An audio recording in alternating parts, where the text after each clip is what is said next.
ऐसा multi colour का कभी आपने पहली बार देखा होगा? अच्छा, एक बार हाथ खड़े करके बताओ कौन कौन मुझे यहाँ सुनने के लिए आया है। मैं आभार व्यक्त करता हूँ आप सभी का कि आप सब मुझे यहाँ सुनने के लिए आए। ये तो कई जगह तो मुझे दिखाने के लिए लेके जाते हैं।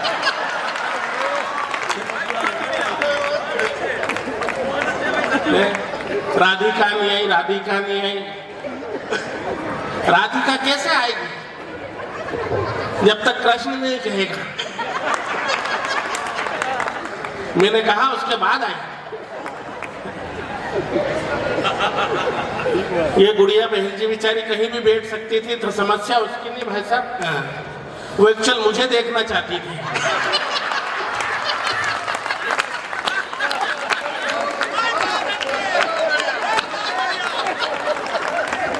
और इतनी दूर से मैं दिखाई नहीं देता है।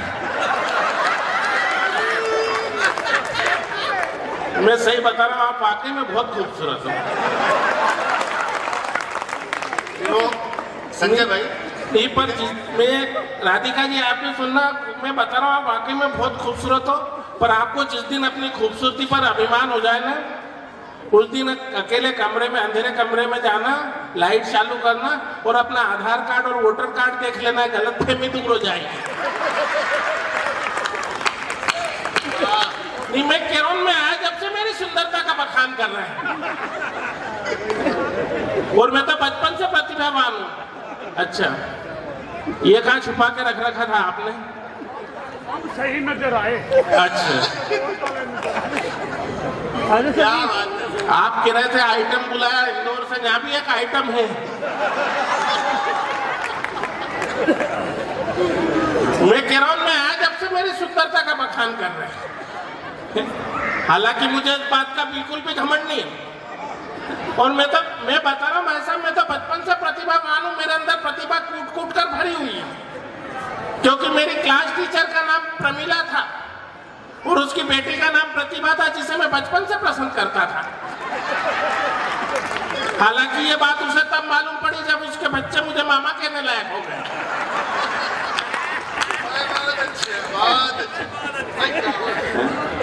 तो मुझे तो याद है, आते शिक्षक ने मुझसे कहा कि अच्छा तुम प्रतिभावान हो, चलो गाली को उर्दू में परिभाषित करो शकील भाई।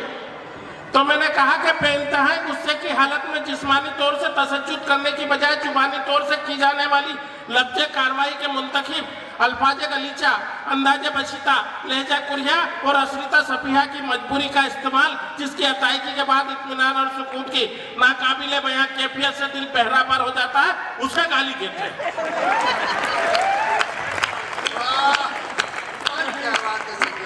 नहीं, मैं केरल में आया जब से मेरी सुंदरता का बखान कर रहे हैं। हालांकि मुझे इस बात का बिल्कुल भी घमंड नहीं है। क्या घमंड करना? और भाई साहब, मैं आया जब से कह रहा, ये तो ऐसा है, ये तो वैसा है। भाई साहब, आप तो आए, आप मुझे एक बात बता दो, मैं वीर सिंह जी जैसा हसीन खूबसूरत होता तो आपको कौन सी मुझसे शादी करनी थी? क्या बात है।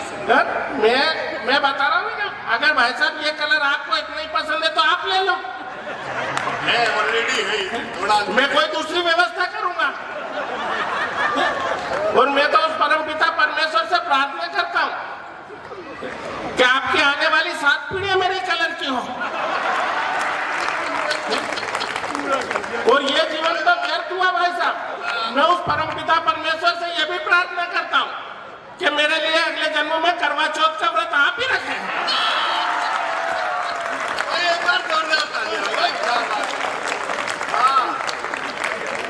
मैं केरल में आया जब से मेरी सुंदरता का बखान कर रहे हैं। हालांकि मुझे इस बात का बिल्कुल भी घमंड नहीं है, क्योंकि कर्ण की भांति मैंने कभी दान नहीं दिया, कद का अपने मुख से कभी बखान नहीं किया, और मन की सुंदरता ने तोड़ा है आईनों के भरम को, और मैंने अपनी सुंदरता का कभी अभिमान नहीं किया। आदरणीय भाई साहब मेरे बड़े भाई हैं और मैं इनका छोटा भाई। ठीक उसी प्रकार जिस प्रकार रावण का छोटा भाई विभीषण था, बाली का छोटा भाई सुग्रीव, प्रमोद महाजन के छोटे भाई प्रवीण महाजन थे, और इन तमाम बड़े भाइयों के सामाजिक उत्थान में हम छोटे भाइयों का बहुत बड़ा योगदान था। हालांकि मेरा ऐसा कोई विचार नहीं है, क्योंकि पुष्प कभी श्रद्धा के अर्पण नहीं कर पाया, एकलव्य की भांति कभी समर्पण नहीं कर पाया। आप तो साथ रहे सदा मेरे राम की भांति, मैं ये भागा कभी लक्ष्मण नहीं बन पाया। ज्यादा बड़ी बड़ी बातें नहीं करता हूँ साहब। इंदौर से 27 किलोमीटर दूर बेटमा नाम का एक महाद्वीप है। हाँ महाद्वीप, मैं वहां पाया जाता हूँ। आज वीर सिंह जी के विशेष निवेदन पर यहाँ उपलब्ध हुआ हूँ। मुझसे पहले आपने कई सुंदर कवि देखे होंगे, मैं उन सब में ज्यादा सुंदर था, इसलिए मेरा नंबर जरा देरी से है। मेरे कलर के बारे में तमाम प्रकार की बातें की, पर भाई साहब आपकी जानकारी के लिए एक बात बता दूं कि इस दुनिया में जितने भी काले लोग हुए उन्होंने बहुत नाम कमाया। Nelson Mandela, Serena Williams, Vivian Richards, Brian Lara, Barack Obama, Droupadi Murmu, PT Usha, Kapil Dev, Vinod Kambli, Sanjay Khatri. अगला नंबर अब नहीं है। और वो विवियन रिचर्ड तो नीना गुप्ता के सहयोग से भारत को एक तोहफा भी देके गया। सही बता रहा हूं भाई साहब, वो तो मेरा वेस्ट इंडीज जाना नहीं हो रहा है, वरना उसका तोहफा मुझसे ब्याज समेत लौटा कराऊं। ये भी देशभक्ति है। और मैं तो सच्चा देशभक्त हूं, क्योंकि अंधेरों के लिए उजाले अच्छे, भूखों के लिए निवाले अच्छे, और सफेद पोष देशद्रोहियों की भीड़ में हम देशभक्त काले अच्छे हैं। बहुत बढ़िया संजय। और सफेद पोष देशद्रोह इसलिए कहना पड़ता है क्योंकि एक सफेद पोष खड़ा कर कह देता है कि मेरी गर्दन पर छुरी रख दो, तो भी मैं भारत माता की जय नहीं बोलूंगा। समस्या ये नहीं कि उस बेवकूफ नालायक ने बात कही, गलती हमसे हुई कि जिस वक्त उसने बात कही वो छुरी यदि उसकी गर्दन की बजाय जुबान पर रख दी होती तो ये समस्या ही खड़ी नहीं होती। और ये समस्या तब बहुत ज्यादा बढ़ गई जब देश के छोटे से छोटे कलमकार ने उसके विरोध में बड़ी बड़ी पंक्तियां लिख दी। मैंने तो केवल 4 पंक्तियां लिखी, और आपको लग जाए कि ठीक ठाक हो गई है तो यहाँ से वहां तक तालियों का एक हुजूम खड़ा कर दीजिएगा। मैंने कहा कि हर पिता को अपनी वसीयत बच्चों में बांट देनी चाहिए, गलती कोई भी करे उसे डांट देनी चाहिए, और जो जुबा भारत माता की जय ना बोले, मेरा तो कहना जुबा को ही काट देनी चाहिए। बोलो भारत माता की, भारत माता की, वंदे वंदे। आंदोलन समाप्त। हाँ, अपनी देशभक्ति इतनी है, और क्या काला काला करते हो, क्या काला। सबकी अपनी अपनी कहानियां थी, कुछ आपकी तो कुछ हमारी भी दीवानियां थी। हाँ नहीं, सही बता रहा हूं। सबकी अपनी अपनी कहानियां थी, कुछ आपकी तो कुछ हमारी भी दीवानियां थी। और आप इतिहास भूल गए, आपको पता नहीं है शायद अकेले काले कृष्ण का नहीं है कि 16,000 पटरानियां थी। इन सब कवियों का जन्म हुआ है और मेरा उतार हुआ है। आप सभी भाग्यशाली लोग हैं कि आज आपको इस अवतारी पुरुष के दर्शन प्राप्त हुए, इसलिए मैं खड़ा हुआ हूं तो एक बार मेरे सम्मान में भी ताली बजाइए, क्योंकि मैं एक एक के कान में आकर तो कहने से रहा कि ताली बजाओ ताली बजाओ। मैं कर भी सकता हूं, पर क्या है सारी प्रक्रिया में समय बहुत लग जाएगा, और आपको मालूम है समय किसी के पास नहीं, क्योंकि ट्यूब था पहले में, अब तैयार हो गया, और गायकी में पूरा ओपी नैयर हो गया। ट्यूब था पहले में, अब तैयार हो गया, और गायकी में पूरा ओपी नैयर हो गया। और जिस दिन से मोहब्बत हुई मुझे बबीता नाम की लड़की से, उसी दिन से मैं तारक मेहता का ईयर हो गया। कहने का तात्पर्य यह भाई साहब के लोग अपना काम भूल गए, जिसे जो काम सौंपा गया करने को राजी नहीं। हमें काम मिला कविता पढ़ने का, देखो हम बारी बारी से पढ़ रहे कि नहीं। आप सबको काम मिला ताली बजाने का, बजा। और मैं तो कहना चाहता हूं कि मैं अपने काम के प्रति इतना सजग हूँ, मंच में बैठा हुआ एक भी कवि नहीं होगा, कवि छोड़ो यहाँ मौजूद एक भी श्रोता नहीं होगा, और ये बात मैं साबित कर सकता हूँ। अच्छा, राखी सावंत ने स्वयंवर रचा, आप में कौन कौन व्यक्ति स्वयंवर में गया? मुझे मालूम है कोई नहीं गया। मैं गया क्योंकि मैं देश का एक जिम्मेदार नागरिक हूं। मैं गया और जाकर कहकर आया कि देख राखी 2 मई 2007 को मैंने शादी कर ली, अब तू भी कर ले, मेरे भरोसे मत रहना। और मैं तो कहना चाहता हूँ भाई साहब कि मेरे साथ घटनाएं थी, दुर्घटनाएं घटित होती है। वैसे मेरा जन्म एक दुर्घटना किसी के लिए होनी हो, मेरी पत्नी के लिए थे। पहली दुर्घटना तब घटित हुई जब मेरे पिता मेरा विवाह प्रस्ताव लेकर मेरी सासू माँ के पास गए। मेरी सासू माँ के पास गए, मेरा फोटो दिखाया, सासू माँ ने चश्मा लगाया, फोटो देखा, फोटो देखती उछल पड़ी, कह रहे वाह मेरी छोरी गोरी घट ने तुम्हारा छोरा काला काट। मैं बूढ़ी हूँ, कोई आदमी थोड़ी हो कि मेरी गाय जैसी छोरी किसी भी काले सांड से ब्याह दूं। और मेरे पिताजी बहुत चतुर, और ये भी क्यों नहीं क्यों मेरे पिताजी कहने लगे बहन जी माफ कर दो, गलती आपकी नहीं गलती मेरी है, मैं फोटो की जगह नेगेटिव उठा लाया। ऐसे मेरा विवाह हुआ और मैं मेरी पत्नी को फिर भी ऐसे प्राप्त नहीं हुआ। सही बता रहा भाभी जी, मेरी पत्नी ने मुझे पाने के लिए 20 मंगलवार, 22 बुधवार, 24 गुरुवार, 26 शुक्रवार, 28 शनिवार, 30 रविवार और 32 सोमवार करे। 16 सोमवार 2 बार करना पड़े बेचारे। आखिरी 16वें सोमवार के दिन वो भगवान भोलेनाथ के सामने खड़ी हो गई कि भगवान मुझे सुंदर सुयोग्य वर दे तो मैं तुझे 1.25 रुपए का प्रसाद चढ़ाऊंगी। भगवान भोले पी के भंग के गोले ऊपर से ही बोले तथास्तु। मैं जैसे ही घोड़ी चढ़ के उसके घर पर गया तो ऊपर से देख के चिल्लाई कि भगवान तेरा कैसा न्याय, मुझे कुछ समझ में नहीं आया। तो भगवान भोले फिर ऊपर से बोले कि जैसा बीज डालोगे वैसे ही पुष्प खिलता है और रख ले बेटा 1.25 रुपए के प्रसाद में ऐसे ही मिलता है। अरे सर माला तो माला पहनने में ही आ जाता हूँ सर, आप क्या तकलीफ करोगे?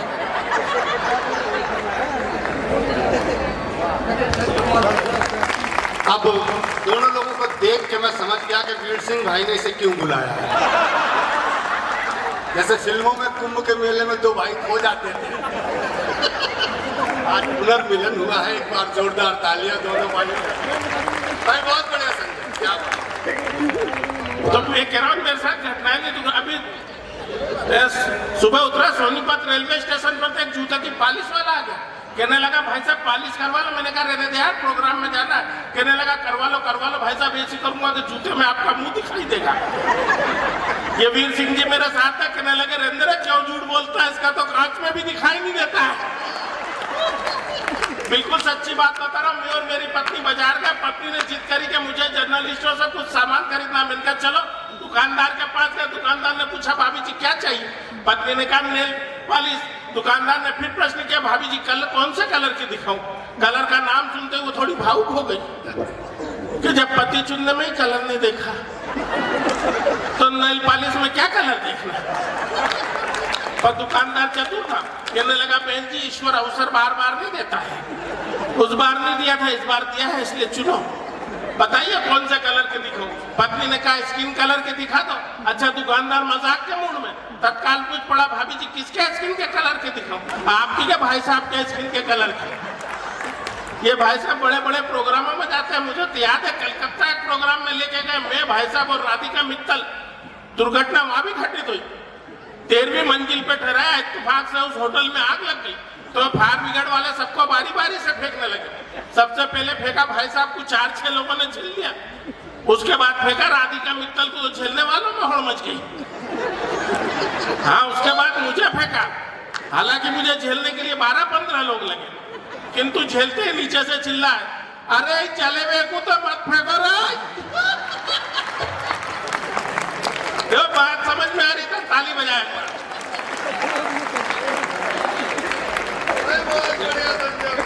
इन्होंने बताया कि तालाब वाली बात बताया। भाई साहब मैं तो बेटमा में रहता हूँ, नदी तालाब में नहाने वाला व्यक्ति। पहली बार गांव के तालाब में जाकर कूदा तो सारे जीव जंतु बाहर हो गए कि अंदर अंधेरा ही अंधेरा हो गया। ये मुझे मुंबई एक प्रोग्राम में लेके गए जिस होटल में ठहरा है वहाँ स्विमिंग पूल। अच्छा स्विमिंग पूल मैंने पहली बार देखा क्या दौड़ा गया कूद गया तो जितने लोग नहा रहे थे वो बाहर हो गए। वो स्विमर दौड़ा कि क्या हुआ कि आदमी कलर छोड़ रहा है। मैं उदास होकर बैठ गया तो इन्होंने समझाया कि तू क्यों उदास होता है, चल तुझे मैं संवाद दिला कर लाता हूँ। ये लेके गए मुझे जुहू बीच पे। मैं भी अर्धनग्न अवस्था में मलिका शेरावत स्टाइल में टॉवल वगैरह लपेट कर लेट गया। चूंकि निरंतर यात्रा में था, थका हुआ था, नींद लग गई। क्या देखता हूँ कि थोड़ी देर में आसपास के जितने भी चील कौवे सब मेरे पास आकर बैठ गए। एक से इन्होंने फिर पूछा कि क्या हुआ, तो क्या हमारा देवता मर गया है? भाई साहब जनरली लोग नाम और चेहरे से पहचाने जाते हैं। मैं विश्व में एकमात्र ऐसा इंसान हूँ जो केवल अपने दांतों से पहचाना जाता हूँ, क्योंकि अंधेरे में यही दिखाई देते हैं। मेरे विवाह के बाद जब मेरे बच्चे गोरे बूरे होता है आसपास के लोगों को शंका पैदा हो गई। हाँ यहाँ तक कि मध्य प्रदेश सरकार तक चिंतित हो गई। ये प्रजाति धीरे धीरे नष्ट हो रही है, इसकी सुरक्षा अत्यंत आवश्यक है। उन्होंने तत्काल एक पत्र केंद्र सरकार को लिखा मुझे Z+ सुरक्षा दिलाने के लिए। हंसने की बात नहीं है साहब, जब इस सहिष्णु देश में असहिष्णुता की बात करने वाले देश के गद्दारों को पुलिस सुरक्षा प्रदान की जा सकती है, तो मेरे जैसे कलमकार को क्यों नहीं की जा सकती? मेरी तो ये स्थिति है कि अगर अंधेरे में खड़ा रहूं तो गिलेरिया और छिपकलियां मेरे ऊपर चढ़ जाती है। प्रोग्रामों में जाऊं तो कई लोग तो मुझे बोरिंग मशीन वाला समझते हैं। हालैंड, वो बोरिंग करते ना, हालैंड मशीन वाला। अभी पिछली बार वेस्ट इंडीज मैच जीती तो लोग मेरे घर बधाई देने आ गए कि बधाई हो बधाई। मैंने कहा क्या हुआ? तो क्या वेस्ट इंडीज मैच जीत गई? मैंने कहा इससे मेरा क्या योगदान? तो क्या नहीं, आप पैदाइश तो वही कर, डिलीवर गलत चेक होगा। वो मैं तो धन्यवाद देना चाहता हूँ पूरी आयोजन समिति को। क्या आपने प्रोग्राम शाम के समय रखा? यदि दिन में रखा था तो मैं तो आ ही नहीं सकता था। आने की बात छोड़ो, शनिवार के दिन मैं घर से बाहर नहीं निकलता हूँ। घर से बाहर निकलूं तो मोहल्ले की औरतें मुझे शनि महाराज समझ कर तेज चढ़ जाती है। अगर बत्ती कान में खोज जाती है, धूप बत्ती सर में ठोक जाती है। तो क्या बात करें? अच्छा, महिलाओं के बारे में क्या बात करें? भाई साहब, आप मेरे फोटो खींच रहे हो, हालांकि मेरे फोटो आना नहीं है। नहीं, एक जानकारी और दे दूं मैं आपको, कार्यक्रम के बाद मेरे फोटो 5-5 हजार रुपए में बिकते हैं। नहीं, सही बता रहा हूँ वीर सिंह जी, बच्चों को डराने के लिए। तो अच्छा, आप भी खींचोगे? तो मैडम कह रही है एक कापी मेरे को भी दे देना। देखो, जहाँ बात समझ में आ रही हो ताली वाली बजाते रहना। अच्छा, मजा आ रहा है कि नहीं? नहीं, मेरा तो जन्म मजे में हो गया। मेरे जन्म के बाद मेरे पिताजी ने मेरी माताजी से पूछा ये क्या मजाक है? तो जहाँ बात समझ में आया ताली वाली बजाते रहना। वो मैं जैसे इंटर हुआ तो वो प्राचार्य महोदय बैठी कि नहीं, मुझे नहीं मालूम था कि मैं कवि हूँ। उन्होंने मुझे देखते ही पूछा ये नया रंग कौन सा है? तो मैं कह रहा हूँ, मैं आया जब से मेरी सुंदर, एक बार ताली बजाओ। तो ताली का इसलिए कहना पड़ता है क्योंकि मैं तो ताली से चलने वाला खिलौना हूँ। मैंने तो मेरी पत्नी को पहली रात में कह दिया था, मैंने कहा देख, सुखी वैवाहिक जीवन का लाभ चाहती है तो शर्मा मत, ताली बजा। वो बेचारी अभी तक ताली बजा रही है। और महिलाओं के बारे में क्या बात करें साहब? अच्छा, मिलते जुलते शब्द होते हैं, एक होता है माइक और एक होती है वाइफ। माइक के सामने आप बोल सकते हो, वाइफ के सामने नहीं बोल सकते। माइक की आवाज को कम या ज्यादा किया जा सकता है, वाइफ में सुविधा नहीं होती। मेरा माइक यदि खराब हो जाए, यह संचालक महोदय खुशी खुशी स्वेच्छा से अपना माइक मुझे सौंप देंगे।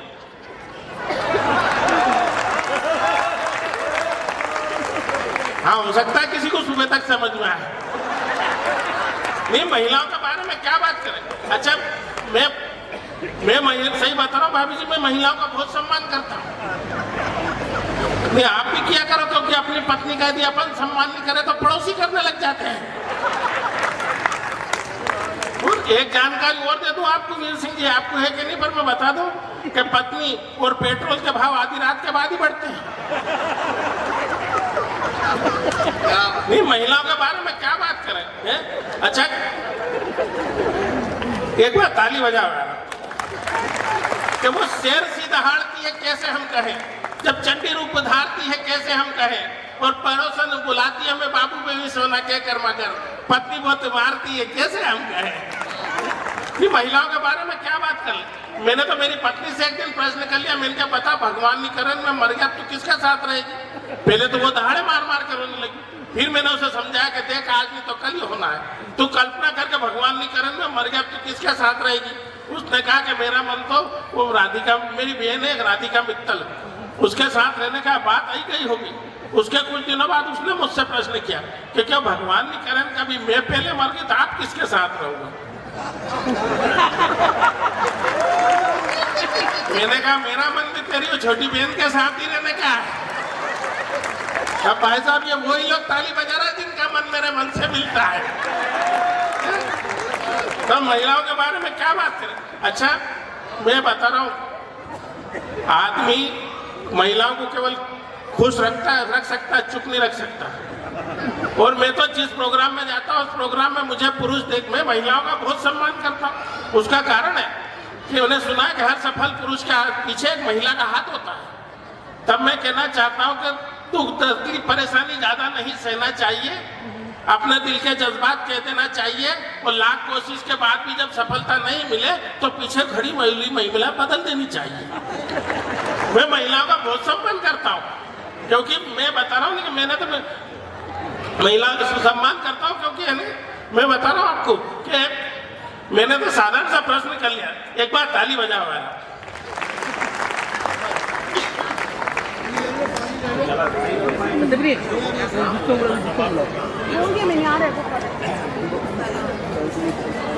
महिला का बहुत सम्मान करता हूँ, क्योंकि मैं जिस प्रोग्राम में जाता हूँ उस प्रोग्राम में मुझे पुरुष देख के खुश हो नहीं हो, महिलाएं सब खुश हो जाती हैं। यहाँ भी सब खुश नजर आ रही हैं, महिलाएं सब खुश नजर आती है। और कल अगर आपको कितने पति बैठे मैं बता दूं, कल अगर आपकी पत्नियां यहाँ से जाने के बाद आपको प्रेम करने लगे तो इसमें आपका कोई पराक्रम नहीं है। उसके लिए आप मुझे धन्यवाद देगा, क्योंकि महिलाएं मुझे देख के खुश होने लग जाती है और सोचती है कि अपने वाला कम से कम ढंग का तो है। अच्छा, मेरे साथ तो समस्या भाभी जी, मैं किसी महिला की तरफ अगर देखूं तो मैं देखो काला कट कैसे घूर घूर के देख रहा है, वो नहीं देखूं तो देखो काला कट देख ही नहीं रहा है। अब मैं आया जब से इसी समस्या में उलझा पड़ा हूँ कि सामने बैठी हुई महिलाएं मुझे हंस के देख रही है, देख के हंस रही है। कभी कभी सोचता हूँ कि आत्महत्या कर लूं, पर फिर यह सोच के रुक जाता हूँ कि इस देश में मेरे जैसे हसीन खूबसूरत चेहरे बचे ही कितने हैं। ये गोरा काला कुछ नहीं होता है साहब। सच तो ये है कि समझदार मकान मालिक जब भी कोई सुंदर और भव्य मकान का निर्माण करता है तो उस मकान को बुरी नजर से बचाने के लिए काली मटकी उस पर टांग देता है। मैं सुंदर से मंच को बुरी नजर से बचाने के लिए काली मटकी के रूप में सजाया गया। आप क्या, मुझसे तो मेरी बेटी भी कहती है कि पापा आपके तो फोटो भी साफ नहीं आते। तब मैंने उससे कहा कि बेटा, आदमी के चित्र नहीं चरित्र उज्ज्वल होना चाहिए। मैं ऐसी बातें क्यों करता हूँ कि लोगों के पैरों ने ठोकर बना दिया, पापी पेट ने सेठों का नौकर बना दिया और रोते मायूस चेहरे परेशान करते थे मुझे, लोगों को हंसाने के लिए खुद को जोकर बना दिया। मैं चाहता तो किसी को भी हंसी का पात्र बनाकर अपना काम कर सकता था, पर मेरा जमीर मुझे इस बात के लिए गवारा नहीं करता। बहुत आसान होता है साहब दूसरों पर हंसना, दूसरों का मजाक उड़ाना। मुश्किल होता है खुद पर हंसना, और ये मुश्किल काम यदि मैंने पूरी ईमानदारी से किया है तो एक बार पूरा सदन दोनों हाथ उठाकर तालियां बजाकर मुझे आगे करें। तो मैं माँ सरस्वती का सबसे छोटा बेटा अब इन कलमकारों के बीच कविता की कुछ पंक्तियां रख के अपना स्थान लेना चाहूंगा। जिस प्रकार हास्य विनोद में आपने साथ दिया, आधा या 1 मिनट के लिए आप लोगों के बीच हूँ, मुझे तालियों से विदा करिएगा। जितनी संख्या में पुरुष मौजूद है उतनी ही संख्या में महिलाएं मौजूद है, और आप सबकी मौजूदगी को प्रणाम करता हूँ। और मैं, अच्छा, पूरा देश लगा हुआ है सब बेटी बचाओ बेटी पढ़ाओ, जिसे देखो बेटी बचाओ बेटी बचाओ। हम बेटे किस काम के? हम घर के कूलर और पंखे पानी भरने के लिए। कोई जरूरत नहीं बेटी बचाने की, तुम्हारी बात कर रहा हूँ, ताली बजाना सब बेटे जितने बैठे हैं। कोई जरूरत नहीं बेटी बचाने की, बचाना है तो इन बेटों को बचाओ। बेटों को बचाओ कुसंस्कारों से, कुआधारों से, कुविचारों से। जिस दिन बेटे कुसंस्कार कुआधार से बच गए उस दिन ये बेटियां खुद ब खुद बच जाएंगी। तब मैं कहना चाहता हूँ कि क्या ये बेटियां क्या समस्याएं रोज नहीं खड़ी हो जाती है, पैरों की पायल ही खड़ी हो जाती है और हंसती खेलती हुई अच्छी लगती थी आंगन में। पता नहीं क्यों बेटियां इतनी जल्दी बड़ी हो जाती है, पता नहीं क्यों बेटियां इतनी जल्दी बड़ी हो जाती है। और है वो पूंजी जिसकी कभी भरपाई नहीं होती, जिस्म से जुदा कभी नहीं इसकी परछाई होती, और कहने को होती है धन पराया, लेकिन एक बेटी है जो कभी पराई नहीं होती, एक बेटी है जो कभी पराई नहीं।